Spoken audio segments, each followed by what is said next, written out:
नमस्कार दोस्तों। जैसा कि कल आपसे बात हुई थी सुख के बारे में, सुख किसे चाहिए? सुख मुझे चाहिए, और मुझे चाहिए तो मैं कौन? यह इस विषय पर हमने कल अपनी चर्चा को अधूरा छोड़ा था। उसी से हम आगे बढ़ते हैं।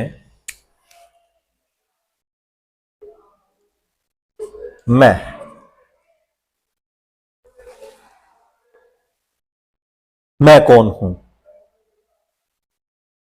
अगर अपने चारों तरफ नजर दौड़ाए तो मैं पाऊंगा कि मैं इस प्रकृति की सर्वश्रेष्ठ रचना,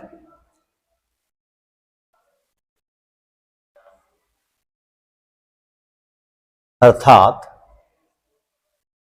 मानव इंसान, व्यक्ति, कुछ भी इसके नाम दीजिए आप। भाषा अलग हो सकती है, लेकिन वस्तु एक ही होगी। मानव क्या है, इसके बारे में बात करें इससे पहले हम बात करते हैं अपनी आवश्यकताओं की, कि मैं अगर मानव हूं तो मेरी आवश्यकताएं क्या है। मुझे खाना चाहिए, मुझे मकान चाहिए, मुझे पहनने के लिए कपड़े चाहिए। ये है मेरी आधारभूत आवश्यकताएं, जिनके बिना शायद मेरा जीना रह पाना संभव ना हो। जब बात करते हैं आवश्यकताओं की और मानव की आवश्यकताओं की, तो यहां हम देखेंगे कि मानव की जो आवश्यकताएं हैं वो दो प्रकार की हैं। पहली आवश्यकताएं हैं भौतिक आवश्यकताएं, ये रोटी, कपड़ा, मकान, और इसमें हम डाल दे अपनी गाड़ी, अपने यातायात के अन्य साधन, इसमें सब आ गए। इसमें बस, कार, सब कुछ आ गया इसके अंदर। हम इसमें डाल दें अपने इलेक्ट्रॉनिक आइटम। इस इलेक्ट्रॉनिक आइटम में आपके पास बिजली से चलने वाली सारी चीजें आ गई, चाहे वो आपका फोन है, आपका फ्रिज है, आपका एसी है, या कोई अन्य उपकरण, आपका मोबाइल का चार्जर। इसमें फिर हम डालते हैं दूर श्रवण की वस्तुएं,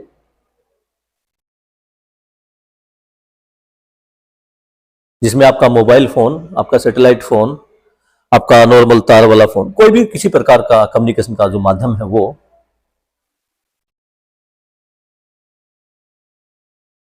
दूर संचार के साधन, टेलीकम्युनिकेशन या कुछ और भी हो सकता है इसमें। और दूरगमन के साधन, ये एक तरह से आपके यातायात के साधन ही है। और कुछ चीजों की तरफ हम ध्यान देते हैं, हम कुछ भी चीजें लिखे अपने भौतिक, अंदाजा लगाइए आपको क्या क्या चाहिए कि जीने के लिए मुझे ये जरूरी सामान है। कुछ लोगों को लगता है कि मुझे वाईफाई भी चाहिए, ये वाईफाई भी जो है ये संचार में ही शामिल है। और अपने चारों तरफ अगर हम नजर दौड़ाते हैं तो हमें संगीत भी चाहिए। संगीत के जो वाद्य यंत्र हैं वो भी भौतिक वस्तुओं में ही आते हैं। जब संगीत के साथ साथ हम और जरूरी बातें करते हैं तो हमें कुछ घर के लिए फर्नीचर भी चाहिए। विविधता हो सकती है, विविधता आपके खाने में, आपके मकान में। आपको बंगला चाहिए, आपको फ्लैट चाहिए, वो आपके चॉइस के अकॉर्डिंग हो सकती है। कपड़े किस प्रकार के चाहिए, गाड़ी किस प्रकार की चाहिए, आप इलेक्ट्रॉनिक आइटम में क्या यूज कर पाते हैं, अपने संपन्नता के अनुसार जो धन संपत्ति हमारे पास हमने इकट्ठा की है उसके अनुसार हम क्या अच्छे से अच्छा खरीद सकते हैं, वो इसमें आप सब शामिल कर ही सकते हैं। ये सारी वस्तुएं भौतिक हैं, इन्हें हम छू सकते हैं, देख सकते हैं। लेकिन एक चीज और है, जो इंसान और मानव होने के नाते मैं उम्मीद करता हूं, और वो है अभौतिक।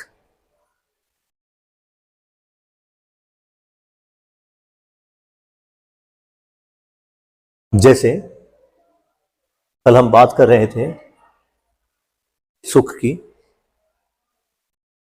सम्मान की, विश्वास की, स्नेह, प्रेम, ममता, दया, कृपा, करुणा, धीरता, वीरता, उदारता।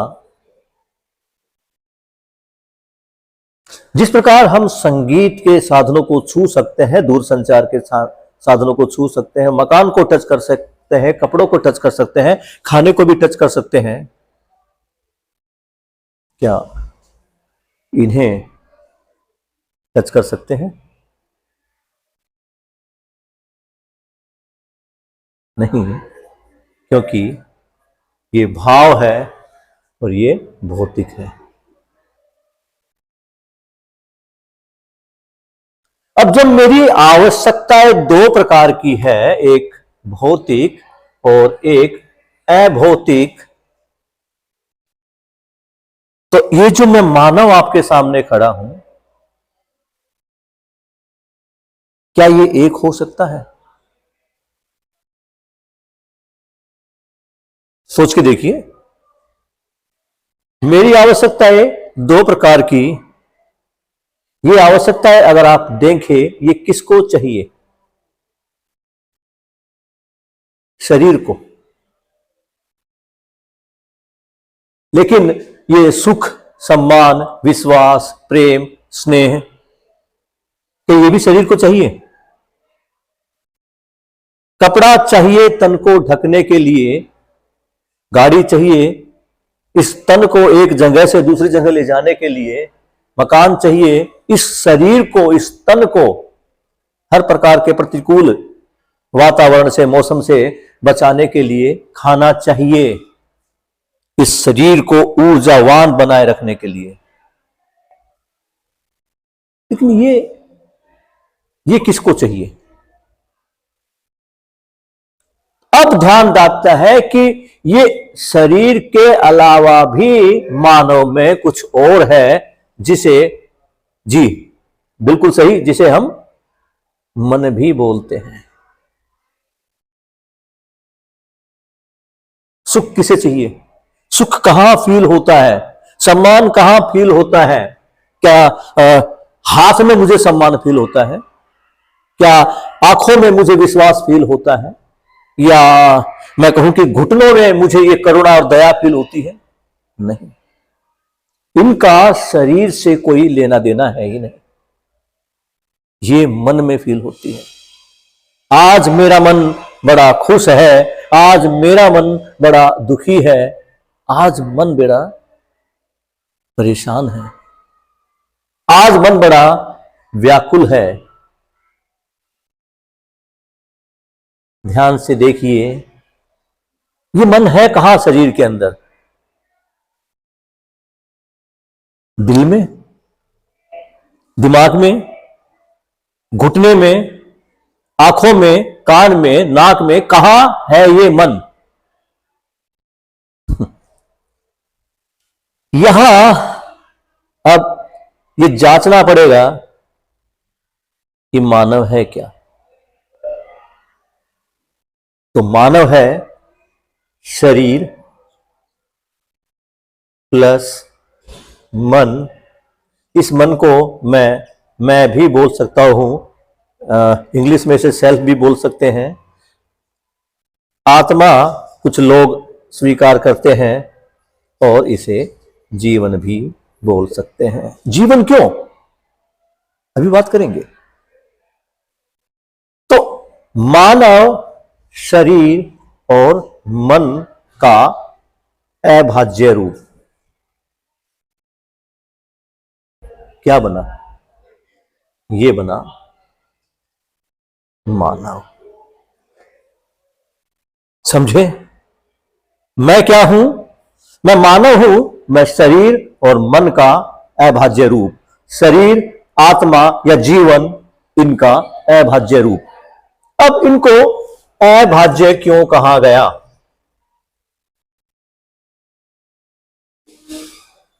अभाज्य मतलब जिन्हें अलग अलग नहीं किया जा सकता।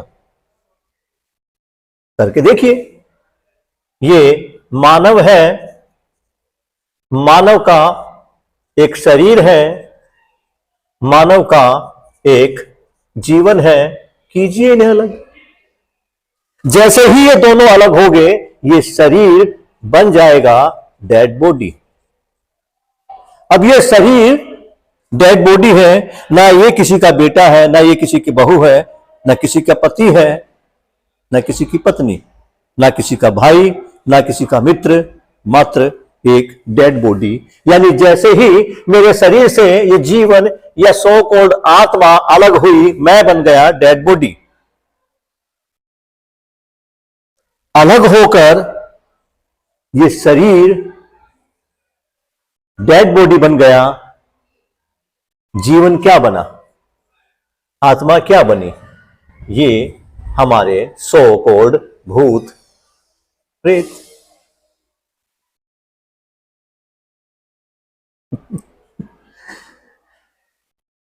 तो दोनों अगर मिलके रहे तो मानव, मिलके नहीं रहे तो डेड बॉडी और भूत प्रेत या आत्मा। अब वापस यहां पर आते हैं। कल बात हो रही थी सुख। सुख किसे चाहिए? सुख, being a human being, being a Manav, being a इंसान, मुझे चाहिए।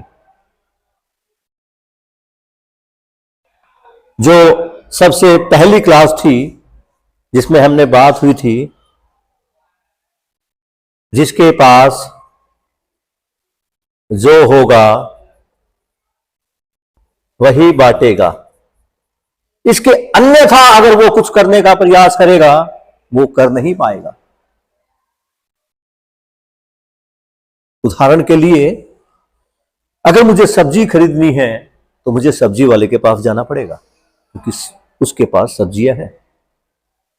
लेकिन अगर मैं सब्जी खरीदने के लिए हार्डवेयर की शॉप पे या इलेक्ट्रॉनिक आइटम की शॉप पे जाऊंगा तो मुझे वहां दुख ही मिलेगा, सब्जियां नहीं मिलेगी। इसी प्रकार सुख और दुख, यहां थोड़ा हम लिख लेते हैं, ये सुख और दुख।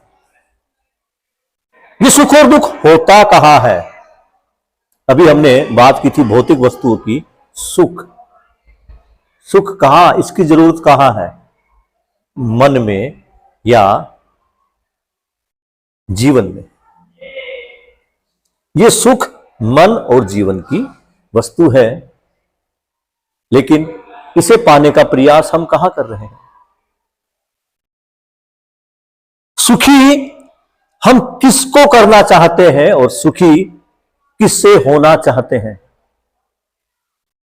अभी तक ये मानव भौतिकता को यानी शरीर को ही सुखी करना चाहता था। इसको सुख करने के लिए इसने अच्छा खाना, जंगल युग से लेकर आज तक मनुष्य खाने की वैरायटी चेंज करता आ रहा है। मकान, कपड़े, गाड़ी, यातायात, अगर इनकी तरफ ध्यान दे तो ये सारी सुविधा, ये सुविधाएं हैं। इन सुविधाओं से ही मानव ने सुख पाने का प्रयास किया। लेकिन कल भी बात हुई थी, सुख मिला क्या? सम्मान मिला क्या? विश्वास मिला क्या?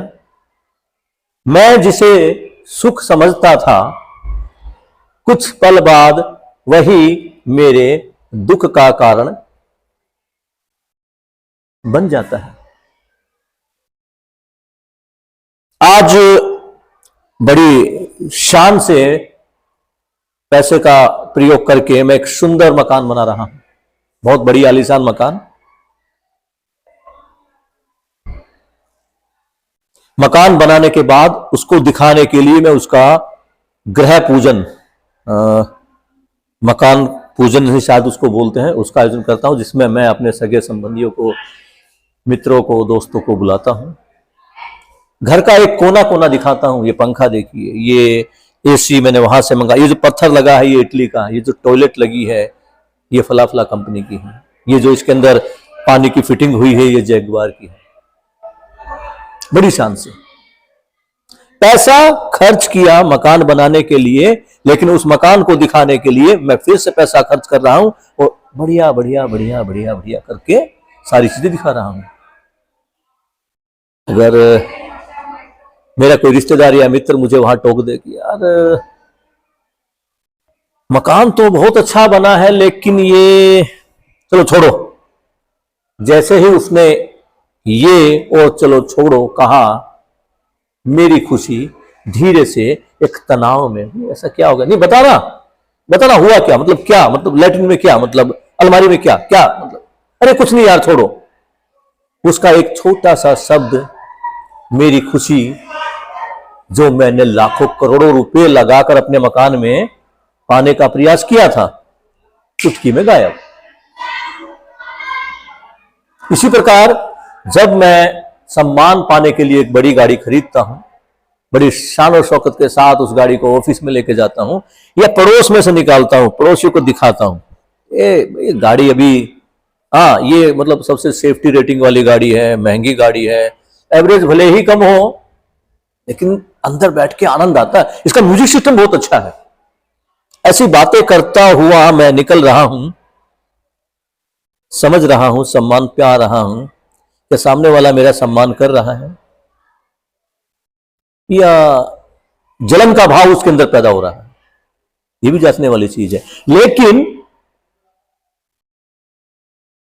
मेरा पड़ोसी या मेरा कोई ऑफिस का सहकर्मचारी कुछ समय बाद मुझसे बड़ी गाड़ी ले आता है, तब मुझे कैसा फील होता है, सम्मान।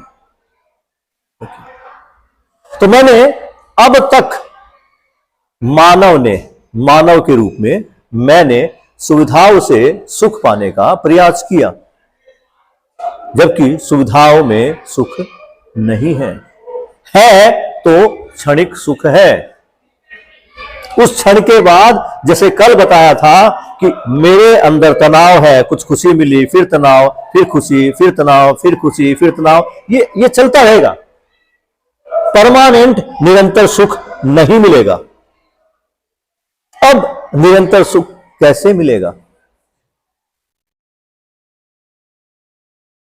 सुख अभौतिक वस्तु है, शरीर भौतिक था, मन और मेरा जीवन अभौतिक है। मुझे सुख, सम्मान, विश्वास, स्नेह, ममता, इन सब का भाव मन में या जीवन में महसूस होता है। मुझे इन सुविधाओं से सुख नहीं मिलेगा, लेकिन अगर इन सभी सुविधाओं का प्रयोग मैं साधन के रूप में ज्ञान प्राप्ति के लिए या व्यवस्था के लिए करता हूं, तो मुझे सुख मिलता है। और ये जो सुख है ये निरंतर सुख है। सोचिए, आज मैं पानी का दुरुपयोग कर रहा हूं अपनी सुविधा के रूप में, क्योंकि मैंने पानी को एक सुविधा समझा। कुछ समय बाद ये पानी खत्म हो जाएगा। आज मैं अपने आने वाली पीढ़ी के लिए एक मकान, शानदार कपड़े, गाड़ी, बिजनेस, सब कुछ छोड़ के जा रहा हूं। लेकिन क्या जब पानी नहीं होगा हवा नहीं होगे, जब मेरे पास फसलें नहीं बचेगी, तो क्या मेरा बच्चा इनके साथ अपनी जिंदगी बिता सकता है? नहीं। आप सोच के देख लीजिए, मेरे लिए तो इसका जवाब नहीं है, क्योंकि मुझे वो सुविधा के रूप में नहीं, साधन के रूप में प्रयोग करना है, जिससे मुझे खुद ज्ञान प्राप्त की करनी है, उसके बाद उस ज्ञान को व्यवस्था के रूप में लाना है। और व्यवस्था से क्या होगा? व्यवस्था से होगी ज्ञान की निरंतरता। और जब निरंतरता होगी, जिस प्रकार व्यवस्था में सुख था, कल बात हुई थी ना, व्यवस्था में सुख है, व्यवस्था की स्वीकृति में सुख है। अव्यवस्था की स्वीकृति में कभी सुख हो ही नहीं सकता, क्योंकि बात तो वही है, जिसके पास जो होगा वही बटेगा। सुख कहां है? व्यवस्था में। जब व्यवस्था निरंतर होगी, ज्ञान निरंतर होगा, और जब ज्ञान का प्रमाण होगा, तब निरंतर सुख होगा। जिन साथियों को लगता है कि ये निरंतर सुख की जो बात है वो हवा में है, ठीक है, आपको लगता है, आप ऐसा मान सकते हैं, लेकिन मैंने कहा था, अभी तक आप जिसको कहते हैं कि मैं जानता हूं, आप उसे मानते हैं। इसको जानने का प्रयास कर लीजिए, इसको जांचने का प्रयास कर लीजिए। जब आप जांचेंगे स्वयं में, परस्परता में, समुदाय में, समाज में, यूनिवर्सल लेवल पर, तब आप जांचेंगे इसको, तब देखिए क्या रिजल्ट आता है। और जिनको अभी भी लगता है कि मानव को सुख इन भौतिक वस्तुओं में मिलता है, कौन से सुख की बात कर रहे हैं हम? एक बार अपने रिश्तों में, अपने परिवारों में, अपने संबंधों में झांक कर देख ले, क्या वहां सुख है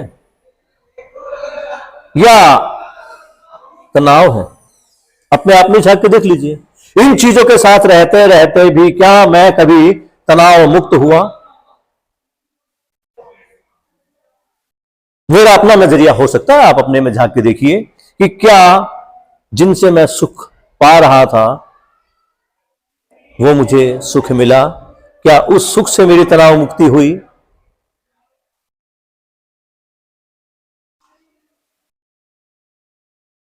क्या उससे मेरे परिवार में कोई समाधान आया? क्या उससे मेरा समाज भय मुक्त हुआ? क्या इन चीजों का उपयोग और बहुउपयोग करके प्रकृति में संतुलन है? देखना पड़ेगा। अगर ये सारी चीजें नहीं है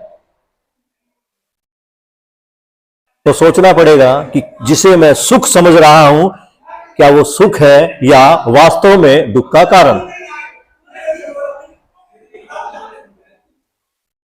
आप जांचते रहिए। आज मैंने आपके सामने मानव को खोलने का प्रयास किया है। मानव है क्या? मानव की गतिविधियां क्या है? मानव के अंदर भौतिकता और अभौतिकता किस प्रकार काम करती है, और किस प्रकार ये भौतिक और अभौतिक वस्तु संयुक्त होके, यानी एक दूसरे के साथ सह अस्तित्व में आकर किस प्रकार मानव का निर्माण करती है। इसको आप जांचिए, परखिए। ये सह अस्तित्व। अब ये सह अस्तित्व क्या है? ये क्या बला आ गई भाई, सह अस्तित्व? आने वाली किसी क्लास में, हो सकता है नेक्स्ट क्लास में या उसके बाद किसी क्लास में, इस पर भी बात करेंगे। ये सह अस्तित्व जिस प्रकार शरीर और जीवन को मिला के मानव सहअस्तित्व का प्रमाण है और मानव में सुख है, तो ये सहअस्तित्व क्या हमारे सुख का कारण तो नहीं? देखेंगे, इसको भी जांचेंगे, लेकिन आज आप इसको जांचिए, इसको परखिए, इसे समझिए। अच्छा लगे तो फिर मिलते हैं अगली किसी वीडियो में। Thank you.